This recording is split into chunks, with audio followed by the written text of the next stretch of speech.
Mengapa Paus datang ke Indonesia? Itu yang harus ditanya, Ya, menjadi pertanyaan. mengapa yang Ya kan? pertama ke Indonesia, ya kan? Ya. Kenapa datangnya kemari, bukan ke Papua Nugini dulu kan? Nah, sekarang pertanyaan yang kedua, ada nggak? Pasti ada tujuannya, nggak mungkin nggak ada tujuan. Karakternya willing to die, makanya dia bilang, saya nggak usah pakai pasukan apa, pakai mobil apa namanya, mobil anti peluru apa segala macam. Emang dia tahu bahwa ada reaksi untuk membunuh dia. Tapi bayangkan ya, kalau dia terbunuh di Indonesia, wah, Indonesia bisa terkutuk, dikutuk semua negara lah. Coba amati, kenapa dia eh, menyampaikan sambutan ya di Istiqlal itu tentang kasih, ya kan? Disitulah terperanjat. Artinya apa? Dia menghantam si JK, ya si JK, tapi dia tidak menunjukkan bahwa dia menghantam.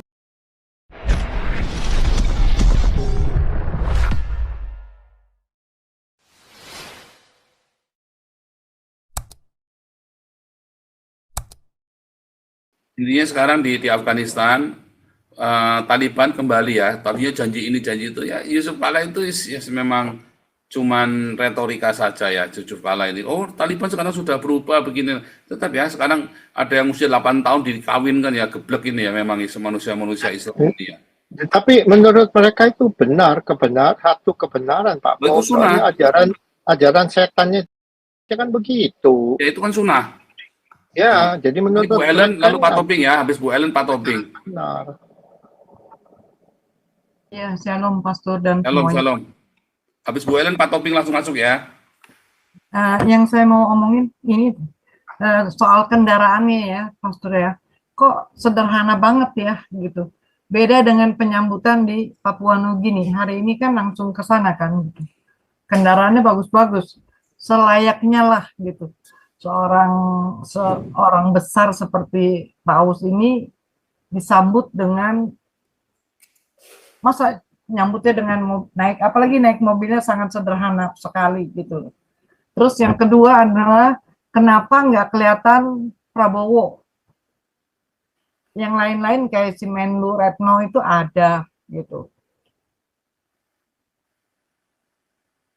Saya menantikan apa mungkin nggak kelihatan gitu ya, kok Prabowo nggak ada ya gitu di waktu penyambutan ataupun di Istana Negara ataupun mengantar kepulangannya, itu nggak ada gitu. Itu aja sih dari saya, Pastor.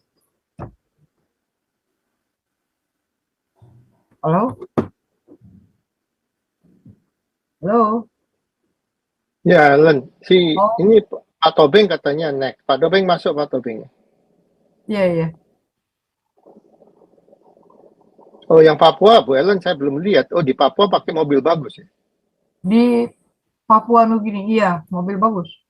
Pastinya dia nggak mau loh si Paus itu. Dia sengaja minta mobil yang kalau di Vatikan aja dia kemana-mana pakai mobil Fiat Italian car yang kecil sekali itu, ya sederhana sekali. Dia nggak mau mobil mewah, mestinya. Itu oke Pak Tobing, masuk Pak Tobing. Udah jangan Masuk Pak Tobing.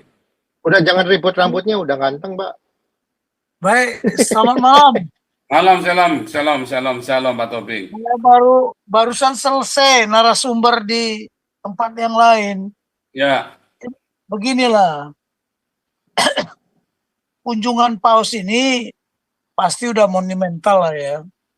Tapi pelajaran yang dapat dipetik dengan kedatangan atau kunjungan Paus ke Indonesia itu kan ada beberapa pelajaran yang dapat dipetik.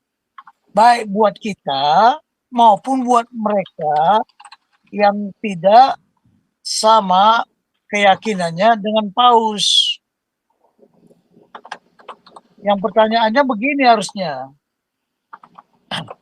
Mengapa Paus datang ke Indonesia? Itu yang harus ditanya. Ya. Menjadi pertanyaan. Mengapa yang pertama ke Indonesia, ya kan? Ya. Kenapa datangnya kemari, bukan ke Papua Nugini dulu kan? Nah, sekarang pertanyaan yang kedua, ada nggak pasti ada tujuannya, nggak mungkin nggak ada tujuan. Ya, tujuannya ini ya dia pasti kan udah jelas itu fraternisme, apalagi tadi itu compassion ya, humanisme. Jadi itu kan menunjukkan apa? Dia mempraktekkan sebenarnya ajaran yang disampaikan oleh Tuhan Yesus. Masalah dia pakai mobil di Papua Nugini mewah atau tidak, sama di Indonesia dibikin kayak gitu. Karena saya udah pernah juga ke Papua Nugini, mungkin hanya mobil itu yang ada. Ya, mungkin mobil itu aja yang ada di sana. Waduh, truknya jelek sekali, parah lah. Nggak mungkin lah dia naik truk kan. Jadi nanti juga ada kemungkinan, wah, kan dia dipermalukan gitu loh, mempermalukan negara. Walaupun Pak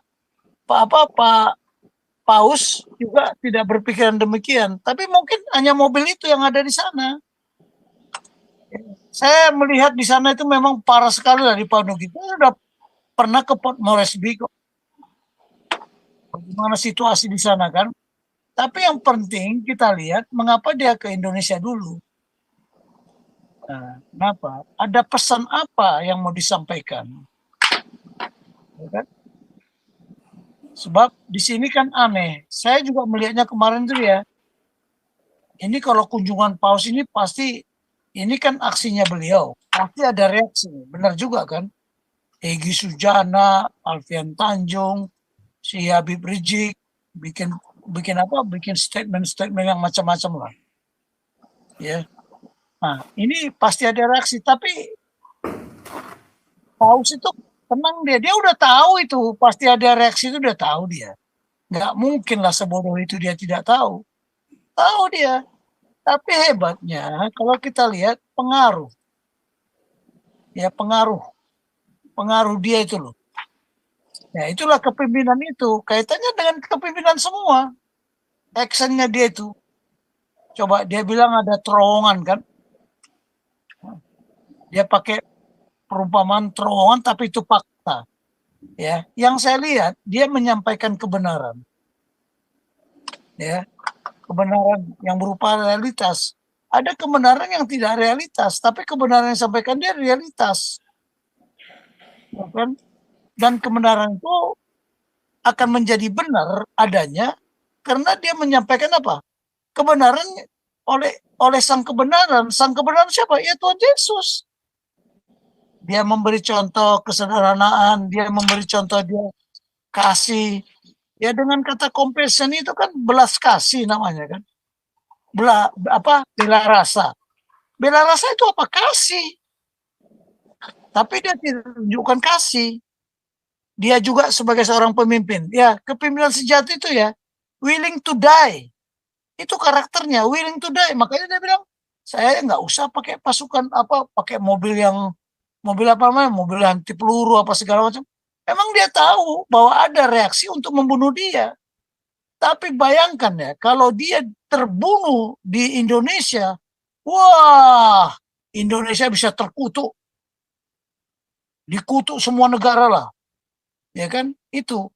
Jadi dia memberikan contoh kepemimpinan yang diajarkan Grandmaster leadership, ya Tuhan Yesus itu sendiri. Nah, coba amati. Kenapa dia menyampaikan sambutan ya di Istiqlal itu tentang kasih, ya kan? Disitulah terperanjat.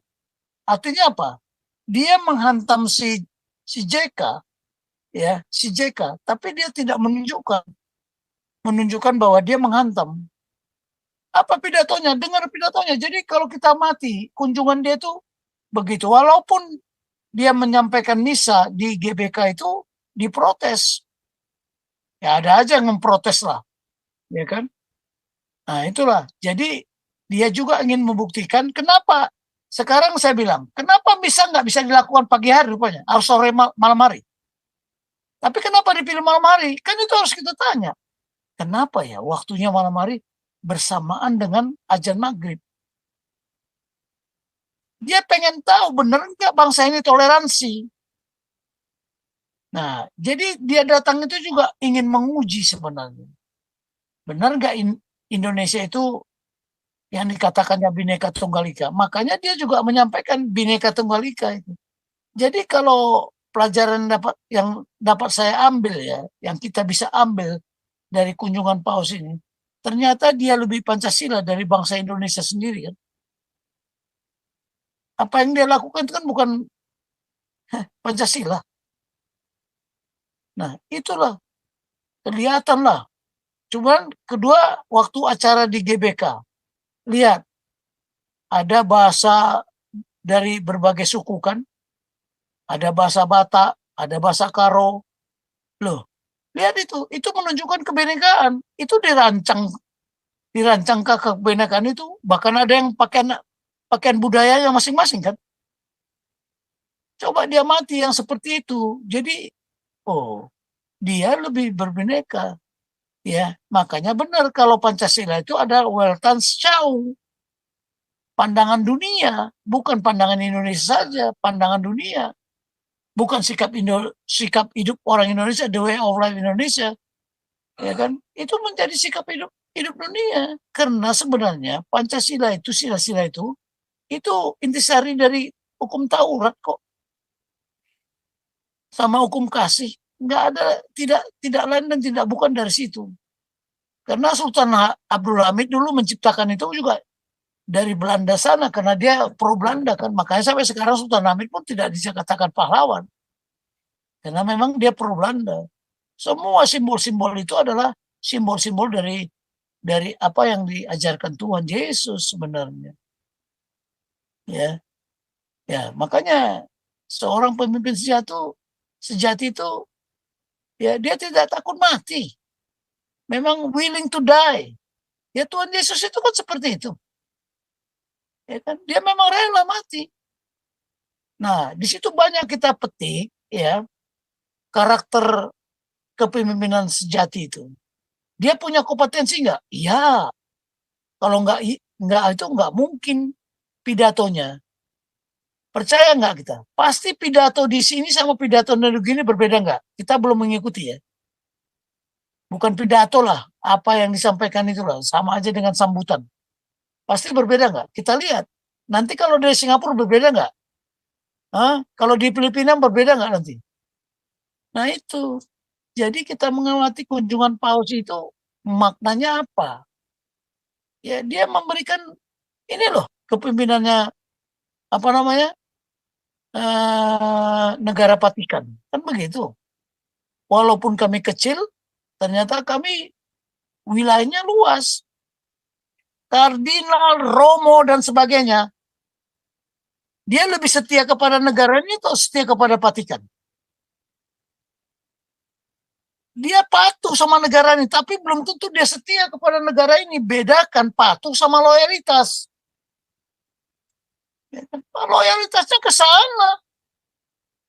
Nah, tapi dia patuh kepada negara ini, belum tentu loyalitas. Ada patuh dan loyal, tapi ada patuh tidak loyal loh. Saya kasih contoh gini loh. Ajudan saya lah, patuh enggak? Patuh dia. Sudah pasti setia? Belum tentu. Karena hierarki pangkatan, karena hierarki penugasan kan. Belum tentu dia patuh, enggak. Dia patuh, tapi tidak loyal. Belum. Kalau sudah patuh dan loyal, itu mah sudah siap mati.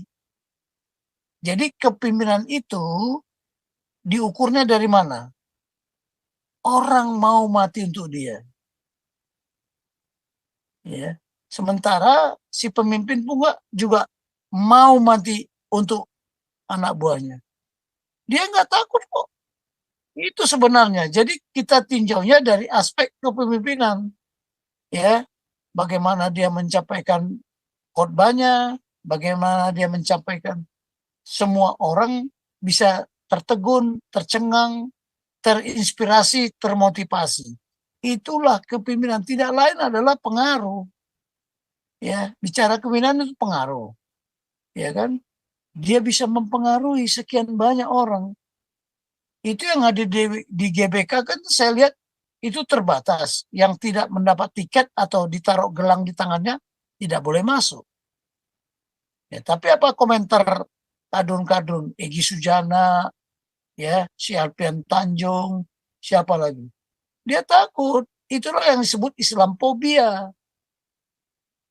Sudahlah, mungkin hukum kasih itu hanya ada di kekristenan, itulah, di Katolik.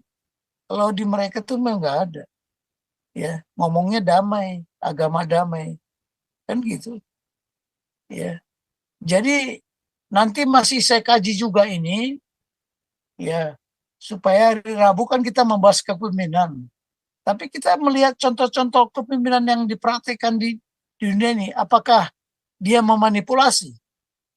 Apakah dia kepemimpinan sejati? Ya kan? Dia pantas kita sebut great leader. Nah, ukuran great leader nanti kan sudah ada. Karakternya seperti apa, kompetensinya seperti apa. Jadi kelihatannya, ya, dia datang. Karena karakternya lah Presiden Jokowi pun menyambutnya, menyalamnya, ya kan? Terus imam Masjid Agung juga mencium kepalanya. Coba, ya. Jadi ini ya kita melihatnya dari semua aspek lah, dari budaya, dari kepemimpinan, dari macam-macam lah, ya. Karena Paus itu kan dia juga kepala negara. Dia kepala negara. Vatikan itu negara loh. Makanya dia ada duta besar di mana-mana. Ya. Nah, dia punya prajurit enggak? Oh, itu Vatikan dijaga sama prajuritnya itu. Prajuritnya kan dari Swiss itu. Nah, itu makanya kita melihat walaupun dia kecil, tapi pengaruhnya di seluruh dunia ini lebih, dia berpengaruh dari kita sendiri. Indonesia nggak bisa begitu. Makanya saya pelajari, dia turunan Polandia atau Argentina. Kalau saya dengar dia Polandia. Padahal Polandia itu termasuk apa loh? Termasuk keras. Ya, orang Polandia apa bilang? Tidak boleh ada masjid di sana. Tidak boleh ada Muslim di sana. Karena tanah ini bukan tanah untuk dipersiapkan dia. Tanah ini adalah tanah punya raja. Ya kan, raja saya apa? Tuhan Yesus Kristus. Buka aja YouTube-nya. Nah, memang ini membuka cakrawala ya. Di dalam situasi megatrust. Apa itu megatrust? Mega tsunami terhadap kepercayaan. Ya kan? Makanya banyak yang murtad di mana-mana kan. Yang menjelang akhir zaman kan sudah jelas. Ya. Jika Injil ini telah menjadi saksi semua bangsa-bangsa, maka hari kesudahan itu tiba. Kan itu di Injil. Itu yang difirmankan Tuhan. Semua bangsa bukan berarti setiap manusia. Semua bangsa. Ya, suku bangsa. Nah, itu aja lah bisa saya komentari Pak Paul. Saya lagi capek tadi ngomong 3 jam dari jam 7. Ya sampai ini baru. Silakan. Oke, lanjut silakan. Terima Tadi kasih Bu Pak Ellen. Topik. Ya, ini kan kita lagi bincang-bincang ini. Lanjut.